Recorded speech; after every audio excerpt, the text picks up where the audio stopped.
Eta gaurkoan liburu baten aurkezpena izanen dugu, nazioarteko politika gaia landuko dugu eta Estatu Batuetara joanen gara hango presidentaren inguruan hitz egitera.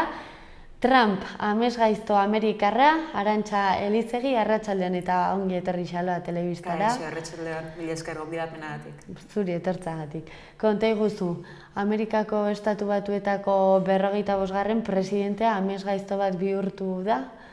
Bueno, bihurtu da eta bihurtu ez baldin bada bihurtzeko bidean da.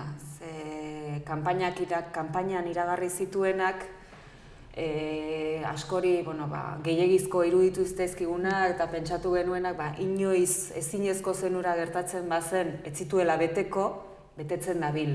Bai dala Mexiko eta Estatu Batuetan arteko hesi hori, dagoeneko eraikitzen ari diren hori, Mexikoren diruarekin eraiki nahi izatea, dela aurreko presidenteak Obamak indarrean jarri zuen txiroenentzako osasun sistema hori desegitea, horrelako neurri asko hartzen ari da, dela ekialde hurbileko hainbat herrialdetako jendeari sartzen ez uztea, hori guztia azkenean nazioartetik begiratuta bada amesgaiztoa, ze milaka eta milaka pertsona nolabaiteko babes baten bila joan nahi zutenak ara, egun batetik bestea kale gorrian gelditu dira, eta han bizi diren beste asko kaleratzen ari dira. Beraz, guri, albistegietako titularretan ikusten dugun hori, eta handik 5 minutura ahaztu zaigun hori jende askorentzat amesgaizto bilakatu da. Eta guztia, berak iragarri eta betetzen ari den politika horiengatik. Beraz, nik uste oraingoz behintzat amesgaiztoa betetzen ari dela eta badirudi 4 urterako badaukagula amesgaiztoa. Noiz iritsi zen liburu argitaratzeko aukera, nondik etorri zen ideia, zergatik erabaki zenuten horrelako zerbait argitaratzea? Egia esan ere proposatu egin zidaten. Liburu hau bada, azkenean elkar, jakin eta berriaren arteko elkarlan bat, aurretik beste 2 ere baditu kaleratuta. Eta honena izan zen apur bat, jakin minetik etorri zen liburua. Iazko azaroan, hauteskundeak egin zirenean, eta gogoan dut, lan egitea tokatu zitzaidan gau hartan, eta denok espero genuen, edo behintzat nik eta nire gertuko jendeak espero genuen, Hillary Clinton. Estatu Batuetako lehenengo emakumea titularrak, eta dena prest geneukan, horretarako Estatu Batuetan bertan ere, aspalditik ari ziren kanpaina egiten, emakumezko bat izango zela, eta bar, eta Trump zen, bigarren hori. Norbait behar zuen Clintonek arerio eta Trump zen. Eta batean, Euskal Herrian goizeko 4-5 izango zirenean, titularrak aldatu ziren. Ikuste harridura hori jende askok, ez? Inork ez genuen espero, eta bat eta beste, eta lankide asko gaina esaten zuten, nik begiratzen nuen BBC, begiratzen nuen CNN, eta ez zen posible, guztietan izenen esaten Trump presidente zela. Eta oraindik ere, kargu hartu zuen, 6 hilabeterek pasa dira, eta oraindik ere asko galdetzen diogu gure buruari, nola posible? Nola posible inoiz politikagintzan ibili ez den pertsona bat, bere alderdian ere babestu ez zuten norbait, arrazista eta misogino, eta holako gauza ederrak bota dizkioten norbait, presidentetzara iristea. Eta apur bat galdera hori izan zen liburu hau egiteko arrazoia. Nolabait ere, ugatzen galdetzera ez, guretzako hain harrigarria izan zena, agian beste batzuentzako, oso garbi zegoen, gertatuko zela.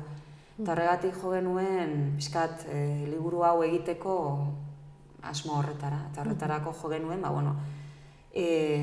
bai Estatu Batuetan bizi den jendearengana, gehien bat irakasleak, baina Euskal Herriarekin lotura duen jendearengana. Eta pixkat bietatik, azkenean 7 iritzi, analisi bildu genituen, pixkat helburu horretikin, ez? Batetik zergatik Trump, eta bestetik zer ekarriko duen erabaki hori hartu izanak, zer ekarriko digun ara, ozeanoaren beste aldera, eta zer ekarriko digun guri ere, ez? Azkenean Euskal Herria herri txiki bat da, baina guri ere eragiten digu Trump han egoteak. Dena den, beste batzutan ere izaten dugu kolaboratzaile bat politikaren inguruan hitz egiteko eta honi buruz hitz egin dugu. hauteskundeen inguruan adibidez ere hitz egin genuen, han ez dutelako hemengo hauteskunde sistema bera. Hau da, presidente bat aukeratzerako orduan asko aldatzen da hango sistema eta hemengoa, adibidez. Bai, haiena gehiago da, esango nuke, Frantzian esaterako presidentetzarako hauteskundeak egiten dituztenean ere, antzeko sistema erabiltzen dutela. Hau da, ez da, boto gehien lortzen dituena, berez gainera Clintonek lortu zituen boto gehiago. Kontua da, estatu batuetan, estatu bakoitzean, boto gehien lortzen dituenak dituela ordezkari kopuru bat, eta ordezkari kopuru horrek erabakitzen du norden presidentea. Beraz ez da hainbeste Trumpetzen izan bozkatuena, askotan ahazten dugu, egia da, ez zuten bera gehien bozkatu. Berak lortu zituen ordezkari gehien. Zer gertatzen da, estatu batzuek ordezkaritza altuagoa daukatela, eta estatu horiek izaten dira askotan errepublikanoen alde egiten dutenak. Orduan, horrek balantza alde batera edo bestera erabaki lezake. Gero egia da, zenbait estatu aurreko aldian demokratek irabazi zuten lekuetan, oraingoan Trumpek irabazi duela, eta hor dago apur bat gakoa. Bueno, hainbat aditurekin partatzeko aukera izan duzu eta beraie dira, ez, pixka bat liburuko protagonistak, nortzuk aukeratu dituzue eta zergatik? Bueno, pixkat lehen aipatu duguna, ez, jo dugu apur bat, batez ere, han bizi den jendearen gana, azkenean bertatik bertara bizi izan dutenak beraiek dira. Baina nahi genuen aldi berean Euskal Herritik ere aztertzea hori. Orduan asko izan dira hemen jaiotakoak edo behintzat jatorri euskaldunekoak dela Jacqueline Urla, Joseba Zulaik hemen jaiotakoa da, Joseba Gabilondo, urteak daramatzatean irakaskuntzan eta lanean, baina badute oso harreman estua Euskal Herriarekin. Gero badira William Douglas, ez da Euskal Herritarra, baina liburu asko idatzi ditu Euskal Herriari buruz eta oso harreman estua dauka Euskal Herriarekin. Eta badira ere, Europan bizi diranak, Olatz Arrieta, ITB-ko kazetaria esaterako, Unai Pascual, Ikerbazkeko ikertzailea, eta bat, taldetxo bat osatu genuen eta proposatu genien bakoitzari gai bat edo galdera bat. Adibidez, Unai Pascual klima aldaketarekin eta pixkat mundu horretan dabil ikerketa lanetan, eta berari hori galdetu genion, klima aldaketa. Gure egunean eragin egiten digun gai bat, eta estatu batuetan zer ikusi edo erabakitzeko ahalmen handia daukatena, zer ekarriko digu Trumpek. Zulaikari galdera egin genion, pixkat, bera Las Vegasen bizi denez, amets Amerikarraren paradisu hori, konta diezagula zer den amets Amerikarra eta zergatik den horren indartsua eta zergatik duen horren besteko pisua oraindik ere estatu batuetan. Jacqueline Urlari galdera egin genio, emakumeen boto ahalmenaren inguruan eta apur bat azaldu ezagula zergatik emakumeek ere, emakume zuriek, hori esan beharra dago, bozkatu dioten Trumpi. Azkenean Trump da pertsona bat emakumeen alde gehiegi egin ez duena. Eta apur bat horrela joan gara liburua aletzen, banaka-banaka, galderak eginez, eta bakoitzak egia esan oso lan txukuna egin dute, oso iritzi eta analisi interesgarriak egin dituzte, eta nik behintzat pertsonalki asko ikasi dut, beraien iritziak irakurtzen. Galdera pilo bat egin dituzue liburu honetan, pentsatzen dut ere erantzun asko aurkituko zen dituztela, zergatik atera da Donald Trump bezalako pertsona bat presidente Amerikako estatu batuetan? Aipatu dituzun arrazoi guzti horiek kontuan hartuta? Bai, hori pixkat Gabilondok eta Ariz Navarretak azaltzen digute ez. Azkenean, ez estatu batuetan, bakarrik Europan ere azkeneko urte hauetan aldaketa promesa horrek pisu handia hartu du.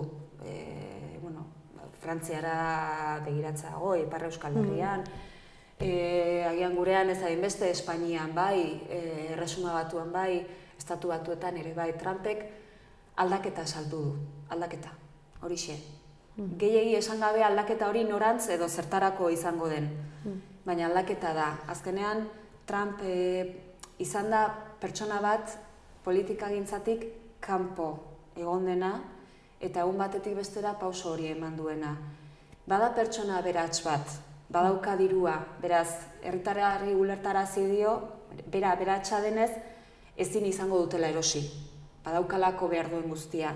Eta aldi berean, politikagintzako sistema handi horretatik kanpoko norbait denez, sistema hori aldatzeko gai izango dela.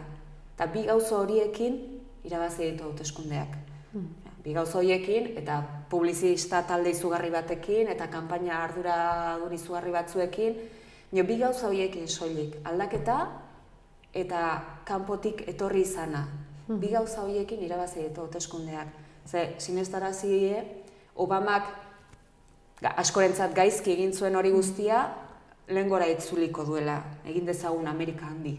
Hori izan da bere kanpainako leloa, hasieran askok, barregarritzat jo zutena, izugarriz arrakasta lortu du.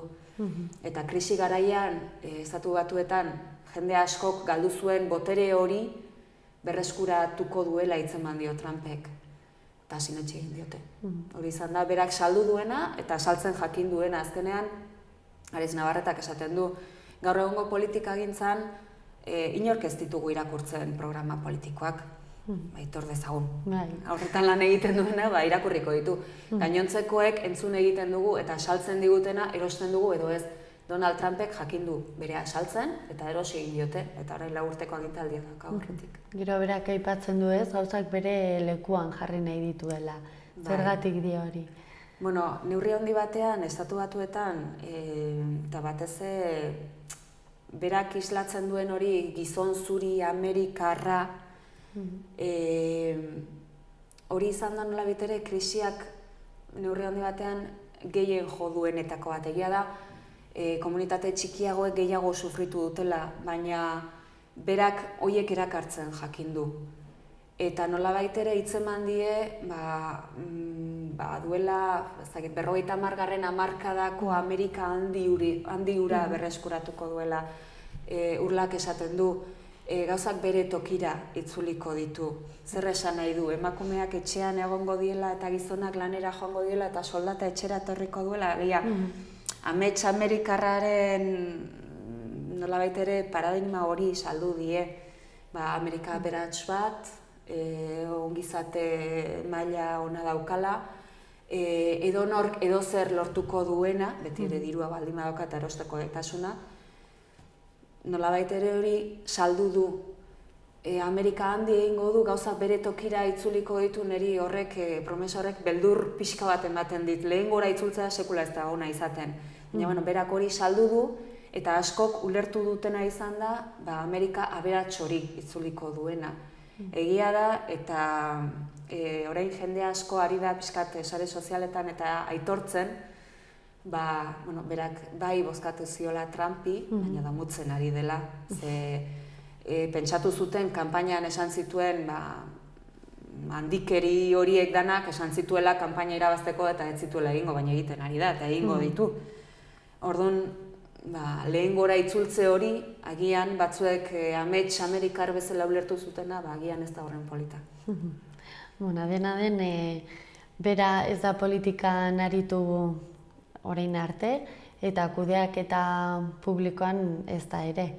Nola ikusten duzue orain arteko ibilbidea? Claro, ez dauka esperientziarik. Kudeaketa publikoan egia da baduela esperientzia, azkenean kasinoetan eta, etzen bera, baina, badaki egoten. Badaki hitz egiten, agian, ez dakit, batzutan gehiago hitz egiten du. Baina tira, bazeukan kasinoen burua zen, bazeukan telebista programa bat, kendu egin ziotena, bota zituen astakeriengatik, eten egin ziotena. Bazeukan, baina egia da, Trumpek bere kabuz ez zuela lortuko guztia. Azkenean, Obamaren kasuan bezala, Trumpek eduki du talde oso bat. Diruarekin eroz daiteken talde hon bat eduki du bere inguruan, eta talde horrek egin dio lanik handiena.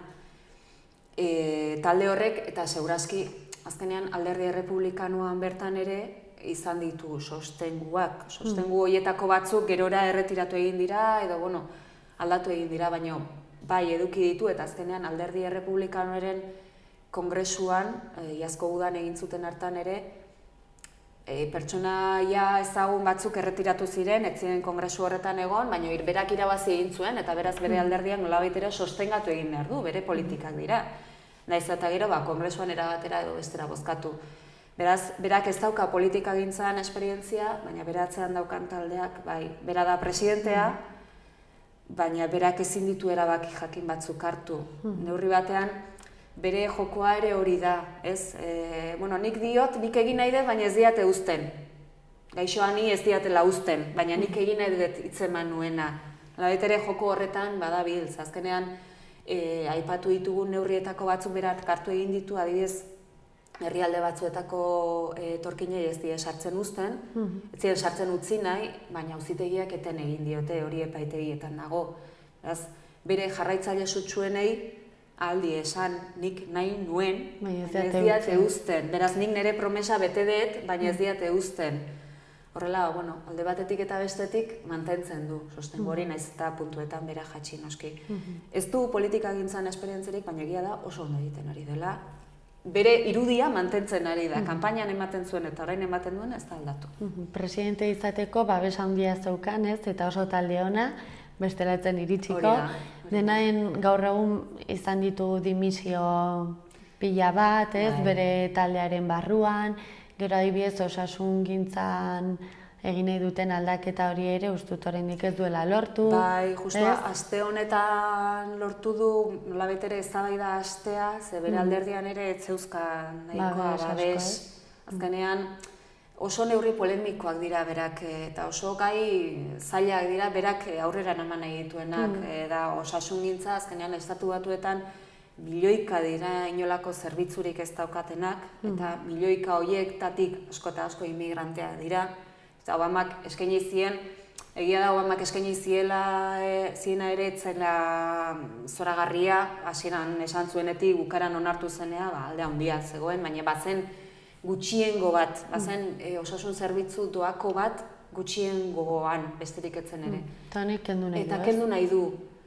Baina bere alderdian ere guztiak ez daude ados, noski horrek azkenean botoetan ere ekar lezake gainbehera bat, eta zenbait estatutan osasun sistema hori, nahiz eta errepublikanoak izan, estatu horretako gobernadoreak bai dago nolabait ere badauka babesa. Immigrazioarekin berdina gertatzen da. Ez da berdina Texas batean, Mexikorekin mugan daukaten iritzia, edo Las Vegas batean, edo New York batean daukatena. Beraz, hor asko da alderdiak daukan pisua eta alderdi horretan dauden gobernadore edo estatuetako buruzagi daukaten pisua. Eta adibidez, osasun sistemarekin hori ari zaio gertatzen lortu du eztabaidarekin aurrera egitea, baina oso zaila izango du neurri hori atzera botatzeko nahikoa babes lortzea. Baina beraia saldu du. Gaur bertan esan duena hori izan da, Obamak bultzatutako amesgaiztoa atzera botako dugu. Saldu du, berak lortu du bere, hemendik aurrera ez badu aurrera egiten ez da bere errua. Europak ze iritzi dauka Donald Trumpen inguruan? Apur bat ikusteke dago Latzarrieta kazetariak gurekin pixka bat iritzi artikulatako bat berak idatzi du, eta berak ere esaten zuena zen hori ikusteke dagola. Kontatzen du liburuan nola Trumpek irabazi eta hurrengo gunean edo biharamunean bere presidente ordeak uste dut deitu zuela Bruselara, o deitu behar zuela Bruselara eta etzekiela ze telefonotara deitu behar zuen. Zegoela inolako harremanik. Eta deitu zutenean, lortu zutenean harremanetan jartza Europarekin, esan ziena izan zela argi eta garbi, berai etzi zaiela interesatzen Europako Batasunarekin hitz egitea, eta bereik negoziatuko zutela estatu bakoitzarekin. Alegia, batasuna ez zela bereentzako importantea. Azkenean, Bruselari hori esatea, Europako Batasuna ari denean burrukan batasun hori nolabait ere bermatzeko azkeneko 10 urteotan, ez zitzaien gehiegi gustatu. Egia da, harreman ofizial horiek mantendu dituztela, kritika, gaitzespen, estatu batuak dira. dozeinek ezin dio ezetz esan estatu batuei, lehenengo mundu potentzia da, Txina hor dauka, baina oraingoz estatu batuak indartsuak dira, eta oraingoz itxurak mantentzen dituzte, harremanak segurazki ez dira aurreko legealdian bezain onak izango, baina egia da Europan ere estatuak eskuinerantz doazela. Poloniak adibidez oso harreman ona dauka Washingtonekin, zergatik Polonian eskuineko gobernua dago. Frantzian oraintxe eskuineko gobernua dago. Alemanian bide horretaratik doa. Espainian zer esanik ez. Bueno, harremana ez da bereziki zoragarria, baina egia da Europako batasunaren atzean dauden estatu horietatik gehienak eskuinekoa direla, Trump bera bezala, beraz oso txarra ere ez da. Gainera, ez da bakarrik berak bere herrialdean izanen duen politika, badakigu estatu batuek nazioarteko politikan sekulako pisua dutela ere, ez? Bai. Hori ukaezina da. Bai, azkenean potentzia badira ez bakarrik politika gintzan harreman onak dituztelako, baizik eta gerra armagintza potentzia nagusia delako, eta ekonomikoki potentzia nagusia delako. Horrek bi gauza esan nahi ditu, interes ekonomiko handia dituela atzerrian, batez ere, ekialde hurbilarekin harreman onak okerragoak ditu, eta gerra bat pizten den aldiro, estatu batuek zer egingo duten erabakigarria dela. Sirian esaterako, azkenean esku hartzen ari dira, Iraken bere garaian, beraiek hasi zituzten azkeneko bi gerrak. Estatu batuak ezin dira bazterrean utzi, ez da bazterrean uzteko potentzia bat, oso kontutan hartzekoa da. Atzera joan besterik ez dago, zer gertatu zen mundu gerretan, zer gertatzen ari da orain ekialde hurbilean dauden gerra horietan guztietan. Afrikan ez dira urte asko basen militariztugarri bat zabaldu zutela, Europan badaukate, ekialde hurbilean badaukate. Venezuelarekin, ez? Venezuelarekin harreman zoragarria dauzkate.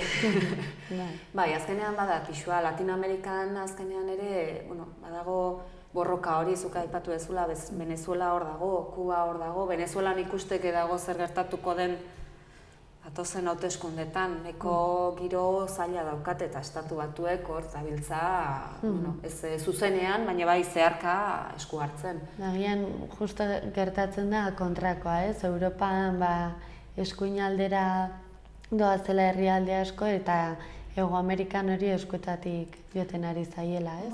Badoa, Latinoamerika ere ez pentsa, ari da eskuinera biratzen. Egia da, Venezuela hor dagoen bitartean eutsiko diotela. Venezuela da ezkerreko mugimenduen ikur nagusia. Hori dagoen bitartean eutsiko diote.